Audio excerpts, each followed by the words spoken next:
It's compost turning day. Yay! I never thought my life would become so simplified that I would find compost turning this exciting. I actually look forward to Wednesdays now because it's the day for me to turn my compost. I thought about putting like numbers, on the sections and then giving it a good spin and then seeing what my lucky number would be for the day. But, when you live out in the middle of the woods like I do, you got to come up with your own forms of entertainment. And so, yeah, this is my new compost. So let me show you inside and I'll show you what I've been up to.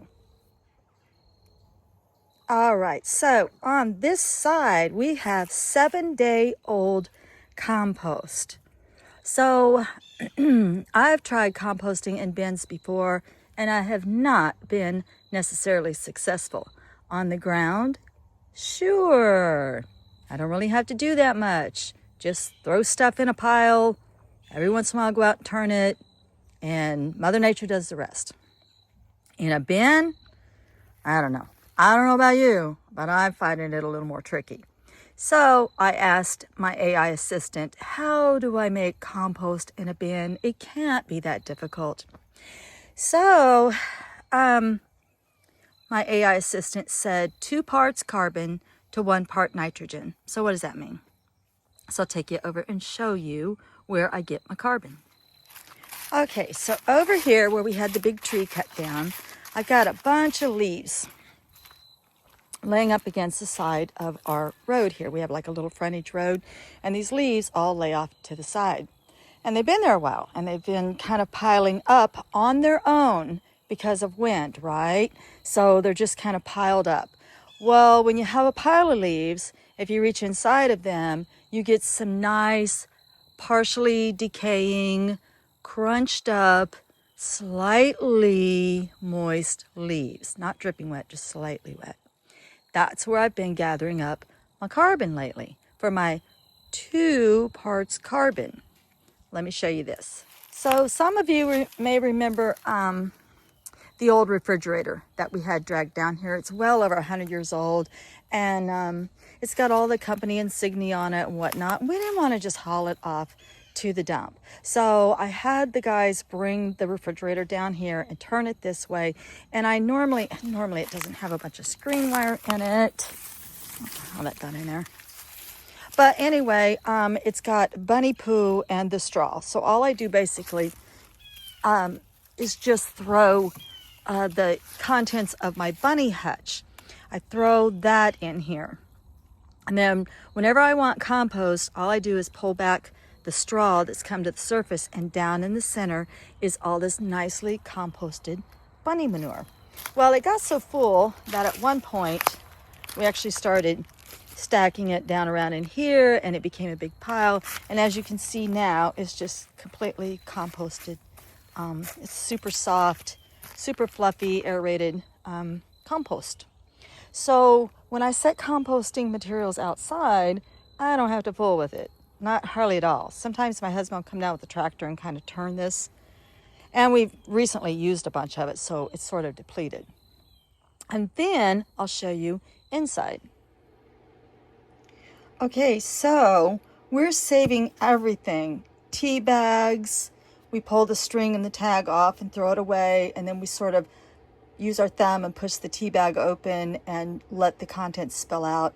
Coffee grounds, I just gather them from the coffee pot. I take the whole thing, and again, I'll just use my fingers and tear it up so I don't get big globs of dried out paper in my compost. So coffee grounds, eggshells, all of my peelings. So with my banana peelings, I do chop them up smaller.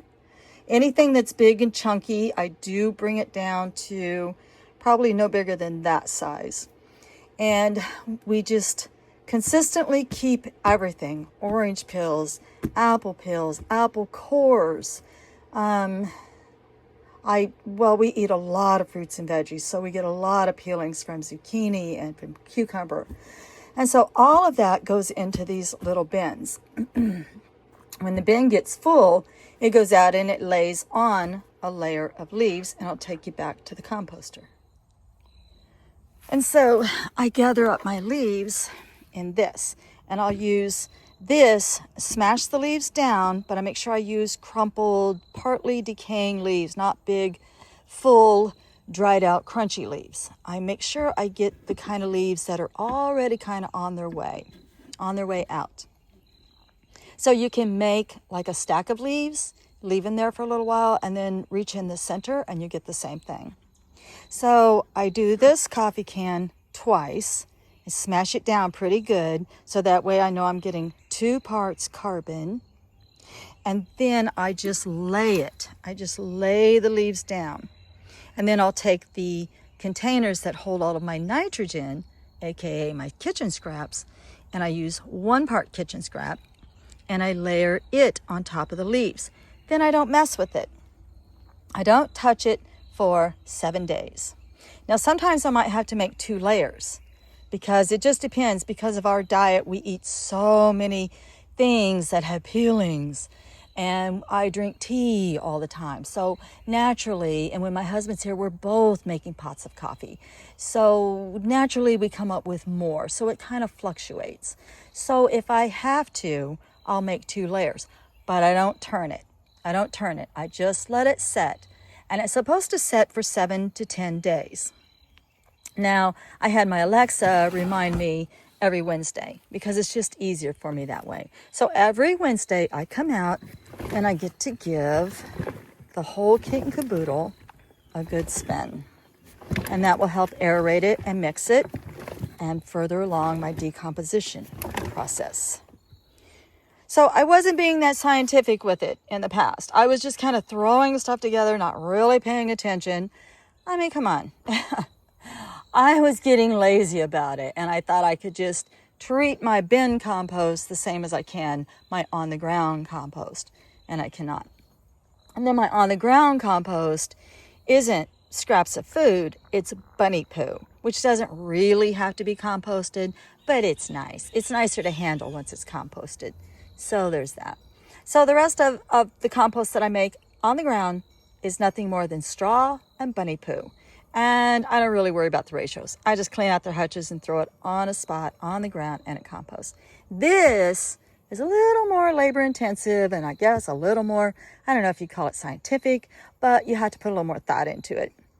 But like I started in the beginning of this video, I actually look forward to every 7th day because I get to go out and turn my compost. Now, when do you stop turning your compost? Well, when your bin starts getting pretty full, I would say up to the bar, which would be my halfway. I may let mine go up to about here, but I can't let it stack because I feel like I wouldn't get enough aeration. And the only moisture, is just coming right straight from the nitrogen, the kitchen scraps. So that layer of leaves absorbs the moisture from the kitchen scraps during that 7 days of setup. I could do it every 10th day, but it's just not so easy for me to make sure I'm near my Alexa, and I'm not always carrying my phone, so I might miss that. Although I don't know, it's pretty exciting to run over here and turn the composter. And then you stop adding. You just stop adding to it and you go to the other side and you start adding to the other side. And I can feel the heat inside of here is way different than the external heat. And this one's even hotter than the other side.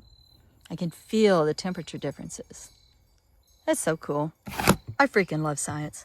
All right, guys, if you are all trying to do compost in a bin for the first time, please put down in the comments any tips and pointers that you have. The only thing I would say is, of course, you don't add meat or any kind of dairy, anything like that, and to keep all of your chunk sizes to relatively, break-downable portions, like banana peels. Like I couldn't throw a whole banana peel in here and expect that to break down. I throw away the hard ends. I put them just outdoors. And then I chop up my rather large banana peels into manageable sizes. And I'm finding that I can store a lot more in my kitchen that way. All right, guys, I'm going to leave you with this. And when I get some completed compost, I'll definitely give you all an update.